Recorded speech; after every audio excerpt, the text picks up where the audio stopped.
See, we're all here because he wanted you to be here.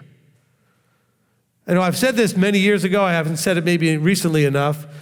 The reason you exist is because he wants you to exist. You don't exist for you, you exist for him. There's something that he wants people for. He wants to relate with people. He wants to have a relationship with people. He created you for what he wanted. But it's also his joy and pleasure to give you what you want. He just doesn't want to give you what you want that's not good for you, what you want that's dangerous to you. But understand, even in giving you what you want, that's only because he wants you to have what you want. He wants you to be happy. He wants you to have joy. He wants you to be safe. So none of this, and this is where we kind of get back to what I said many years ago, and I like to make sure that we reemphasize it, none of this is about you, not directly. It's only about you because it's about him, okay? Because a lot of people come from a mindset that somehow this is about us. It's not about you. There's not a thing in existence that's about you. Everything exists because it's about him. Now, because he's not a selfish, whatever negative words you want to talk about, all about himself type of person or being, he has brought you into existence because he wants to bestow. Okay? Yahweh is the ultimate concept of bestowal, and he created you to be the receptacle of the bestowal. That's the love relationship. Okay? And then we, as we transform into him, guess what we become?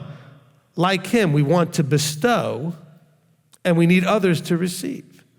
And so he gives us the ability to create also. We create children. Children are then receptacles, and we are the bestowers. But as long as we are focused on receiving, we haven't really quite transformed into him.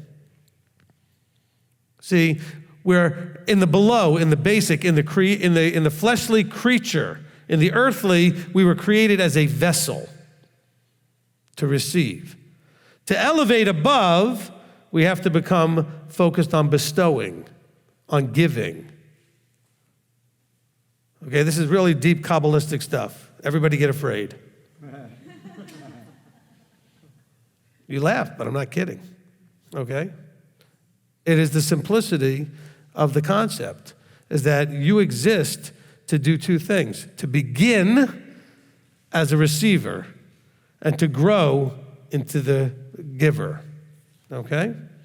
That's the transformation process. Yeshua is the ultimate witness to us of what it looks like to be a giver. He gave everything, including his life.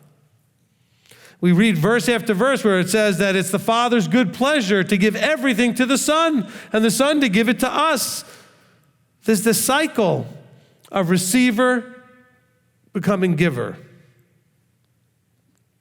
No greater love does one have. This is all about love, right?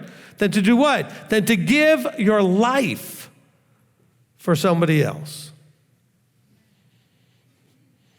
And so hopefully we can start to understand this is like 101, whatever's before 101, okay? To understand the basics, we'll call it, of creation itself. You exist to go from receiver to giver, but you start off with all the need that you have, so you need to receive. And then when you become capable, you grow, then you can start to give. But you can't give until you have received. And then you've learned to use and utilize what you've received to then be able to turn it into what you can now give, which puts you in the middle as a conduit, basically, all right? You have to receive to then let it flow through. Okay, you're not just like a pipe where something just flows through it. You actually receive it and then you bestow it. Okay? So I know a lot of times when people think about being a conduit, you might think of like water flowing through a pipe. Well, I'm just a pipe, so what's that? The water just flows through. No, you're like the water station where all the water comes into, and then you go and distribute it through other pipes, so to speak. So you have to receive it first. Otherwise, you've got nothing to distribute. Okay? And that's what this whole love and Torah thing is all about. He teaches us, it says here, I've called with all my heart. He wants us, what in Deuteronomy, we've read many times in the V'ahavta, that we are to love him with all our heart, all our might, all our being, all our mind. But how do we do that? First, receive. Then, redirect, distribute, bestow.